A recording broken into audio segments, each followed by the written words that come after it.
এই নরমাল ফ্রেমটিকে কিভাবে এই কালারফুল ফ্রেমে কনভার্ট করলাম আজকের ভিডিওতে সেটাই শেয়ার করব। আমি কিন্তু এখানে হোমমেড গ্লাস পেন ব্যবহার করেছি। আচ্ছা, এবার টিউটোরিয়ালে আসা যাক। ফার্স্টেই এই পিছনের দিকের কভারটিকে সরিয়ে ফেলতে হবে। আর আজকে আমরা এই দুই ধরনের মার্কার ব্যবহার করব।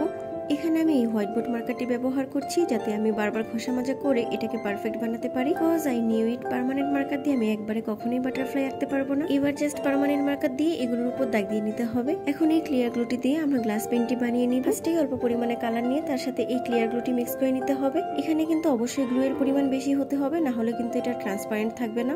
আমার বানানো গ্লাস পেন দিয়ে এখন আমি এগুলোকে পেইন্ট করে নিচ্ছি। এখানে আমি হলুদ আর নীল এই দুইটি কালারই বানিয়েছিলাম, কারণ বাকিগুলো আমার কাছে অলরেডি ছিল। তো আমি বাকি কালারগুলো দিয়ে পুরো পেইন্টিংটি কমপ্লিট করার পর এটাকে রেখে দিই ড্রাই হওয়ার জন্য।